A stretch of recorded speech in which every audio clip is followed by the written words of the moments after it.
वह सत्संग नहीं है।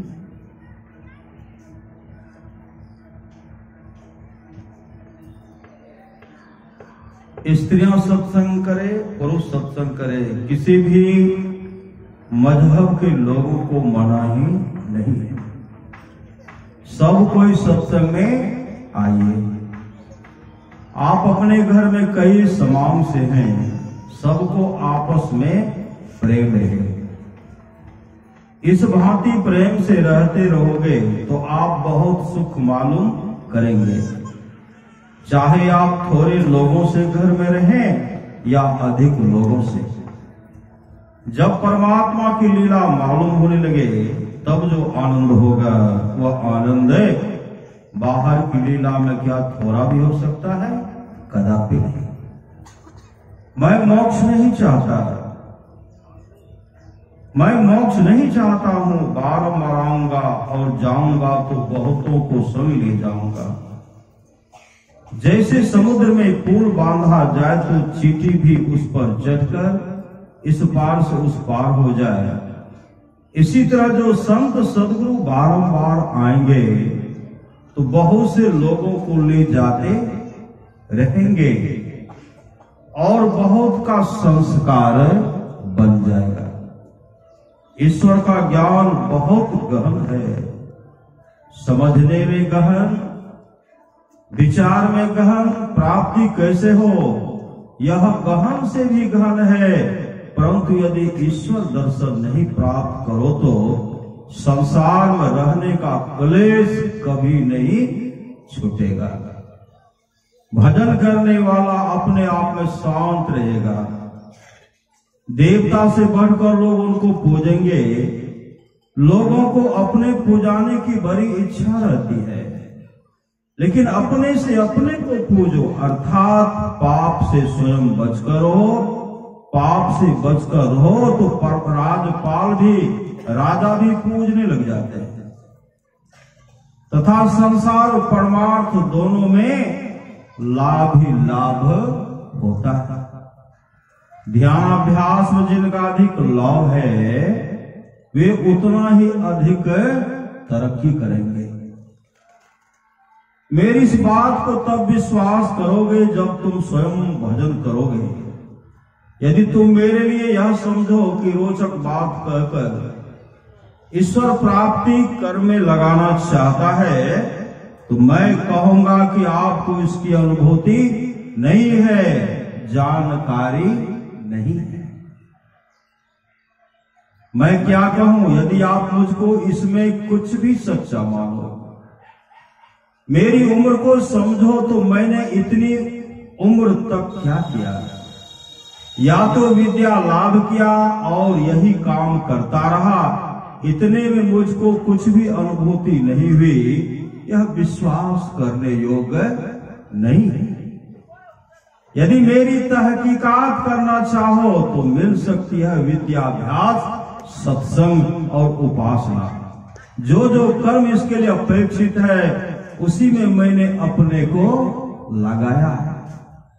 मैं अपने साधन के बल से कहता हूं, बिल्कुल ठीक है, सुनने में कठिन, करने में कठिन, पर मन लगाते लगाते इतना सरल हो जाएगा, इसके लिए इसके बिना रह नहीं सकोगे।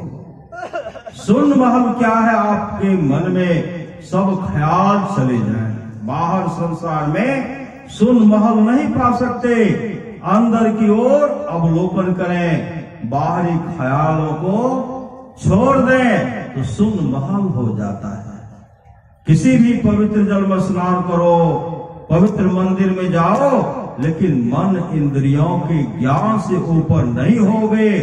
समुद्र के ऊपर में घसो, उनके अंदर दह में जाओ, गुफा में जाओ, जंगल जाओ, कहीं भी शरीर इंद्रिय मन से छूट नहीं सकते। अपने शरीर के अंदर अंदर चलो, चलते चलते शरीर के सभी जड़ रूपों को छोड़ सकते हो, चेतन में स्थिर हो सकते हो और ईश्वर दर्शन हो सकता है। गुरु भेद से अवलोकन करो। श्री सदगुरु गुरु भेद से अवलोकन करो, अवश्य चिराग जलेगा। सूर्यमुखी पत्थर को सूर्य की किरणें पार करती हुई एक बिंदु होकर जहां स्थिर होती है वहां आग जल जाती है।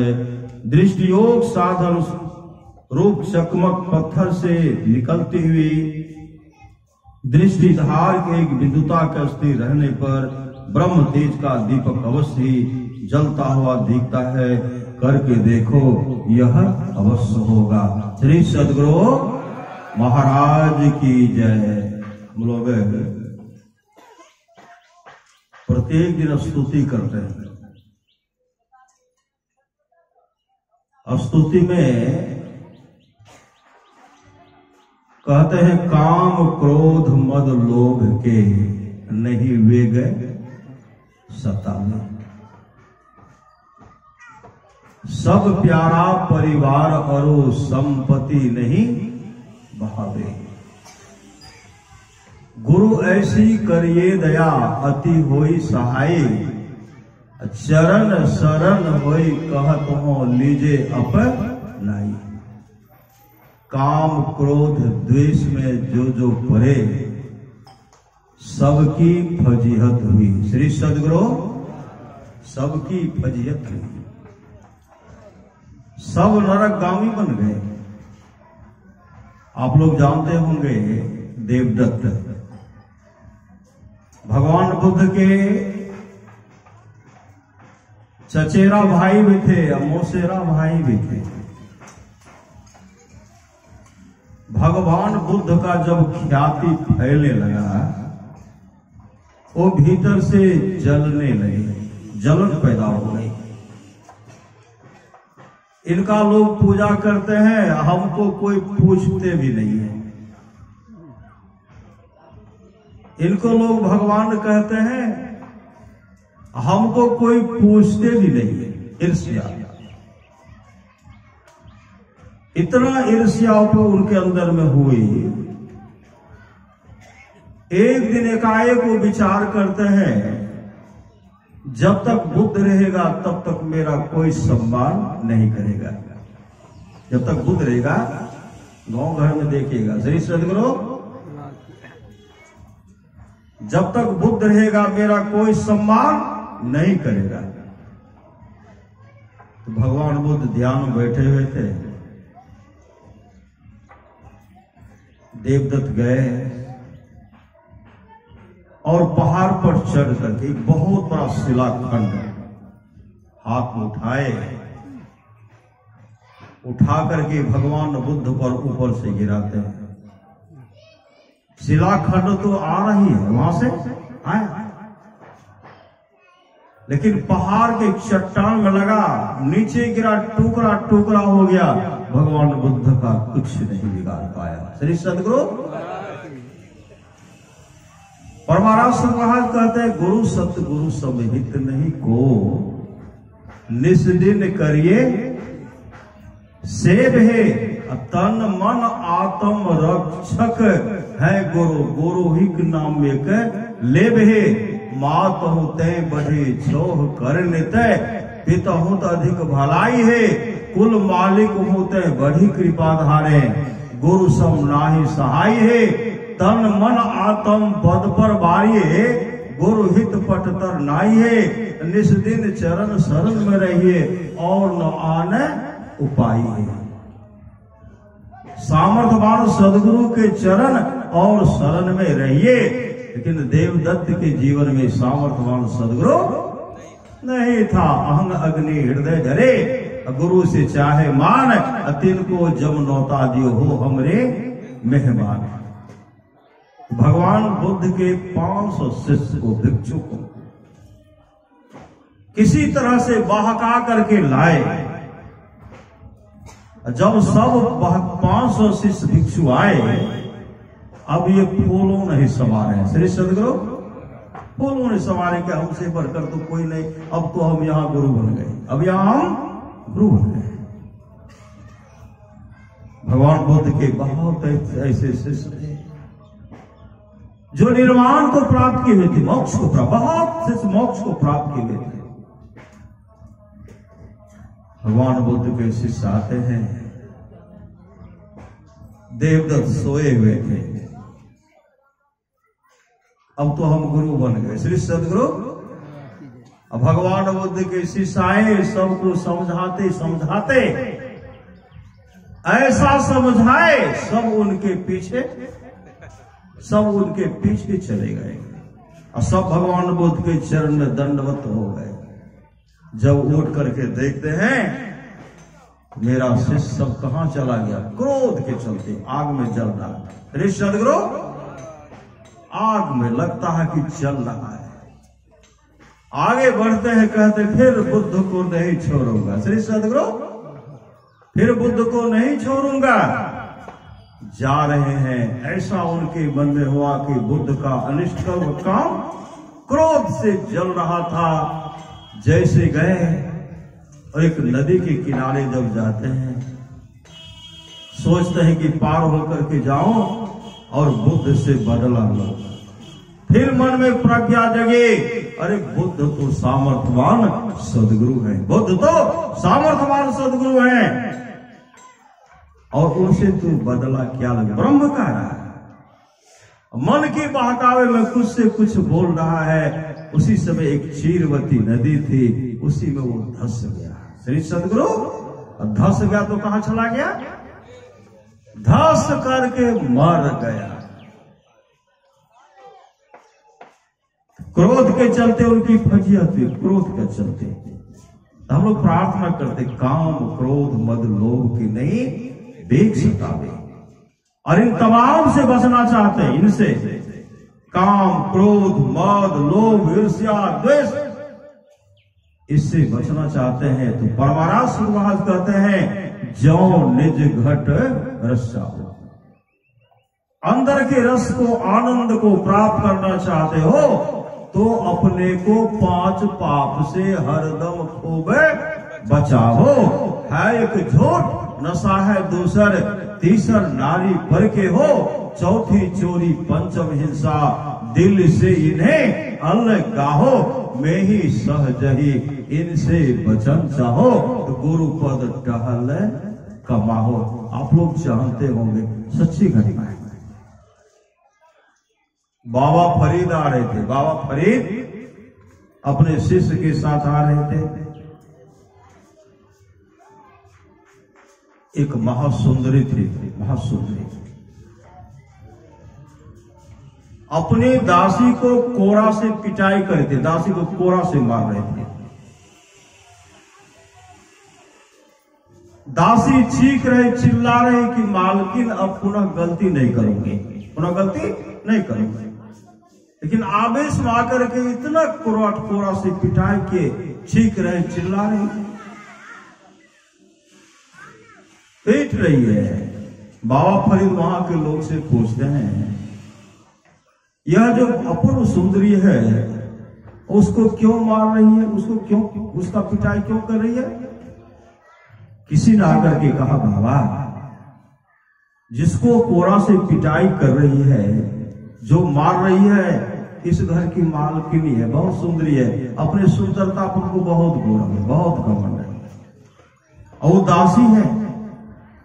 सूरमा पीस रही थी, सूरमा थोड़ा मोटा हो गया। श्री सदगुरु, सुंदरी आंख में लगाती थी, मोटा सूरमा जो उनको गरा तो कष्ट हुआ, उसके चलते, क्रोध के चलते काफी पिटाई कर रही है। बाबा फरीद शिष्य के साथ वहां से निकले, आगे जब बढ़े, कुछ वर्षों के बाद बाबा फरीद पुनः उसी होर करके लौट रहे थे। श्मशान घाट में देखते हैं एक मनुष्य का खोपड़ी है। श्री सदगुरु, मनुष्य का खोपड़ी है। मनुष्य के खोपड़ी में देख रहे हैं कि चिड़िया बैठी है, चिड़िया का अंडा भी है, अंडा भी है। कई बार अंडा दिए, बच्चा बना, उड़ करके वो निकल गया, फिर भी चिड़िया बैठी है, अंडा भी है, और चिड़िया अपने अंडा को मतलब सेवती है। बाबा फरीद मुस्कुराने लगे। श्री सदगुरु, बाबा फरीद मुस्कुराते हुए कहते हैं अपने शिष्य से, यह इस खोपड़ी को देख रही हो, देख रहे हो? कहा गुरुदेव, किनका खोपड़ी है? पहचानते हो? कहा नहीं। आप ही बताएं किनका खोपड़ी है? बाबा फरीद कहते हैं उसी सुंदरी की खोपड़ी है, उसी सुंदरी की। मोटा सुरमा होने के बाद जो आंख में थोड़ा गरा पीड़ा दिया, कष्ट दिया, उसके चलते दासी को काफी पिटाई की और इस शरीर से जीवात्मा निकल गई। कई बार चिड़िया अंडा दिए, बच्चा हुआ, अब भी उसी में रह रही है और नाखून भी, पांव भी उनको चुभ रही है, लेकिन कोई कष्ट उनको नहीं हुआ।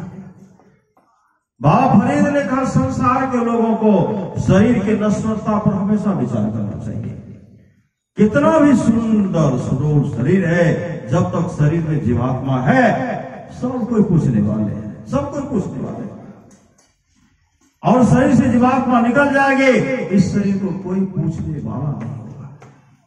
इसलिए जा शरीर वाही तू अनेक सुख मानी रहियो, ताहे तो विचारिया में कौन बात है भली है। वेद मजा मांस है, रग रग में रक्त भरियो, पेट हो पिटारी से में ठोर ठोर मली है। हारण सो भरियो मुख, हारण सो नैन नाक है, हाथ पांव सो सब हारण की नली है। सुंदर कहत याही जनी देख बोलो कोई, भीतर भगार भरी ऊपर तो कली है। यह देख कर मत भूलना बाहर की सफाई पर, वर्क सोने की लगी है गोबर की मिठाई पर। संत महात्मा लोग कहता है संसार के लोगों क्षणभंगुर है काया तेरी। तमाम लोगों को कहते हैं यह शरीर क्षणभंगुर है, क्षणभंगुर है काया तेरी। क्या मारे पड़ते थे, क्षण भर में ही विनष्ट जाएगी जो बालों की हित। इस शरीर को विनष्ट होने में देर नहीं लगेगा। इसलिए संत महात्मा लोग कहते हैं ऐ संसार के लोगों, कल्याण चाहते तो अपने जीवन के बागडोर को संत सदगुरु के हवाले करो। परमारास महाराज कहते हैं सत्संग नित और ध्यान नित संलग्नता के साथ करो। सत्संग नित और ध्यान नित रहिए करत संलग्न हो। व्यभिचार चोरी नशा हिंसा झूठ तजना चाहिए। अभी जो है यहाँ सत्संग हो रहा, कई वर्षों से सत्संग हो रहा है, अब बराबर होता ही रहता है। जो थोड़ा भी समय निकाल करके सत्संग आएंगे, दान करेंगे, समय का दान करेंगे, अन्न दान करेंगे, धर्म दान आदि आदि दान करते हैं। और जो करेंगे समय निकाल करके सत्संग आएंगे, चित्रगुप्त के डायरी पर उनका नाम लिखा चला जाएगा। और जमदूत भी दूर से उनको, जमदूत का जमराज भी दूर से नमन करते हुए देवदूत आएंगे, अच्छे से अच्छे लोग को लेके चले जाएंगे। इसलिए सत्संग कीजिए, जीवन में सत्संग नित और ध्यान नित कीजिए, इलोक परलोक मंगल में होगा। बोलिए प्रेम से श्री सदगुरु महाराज की जय।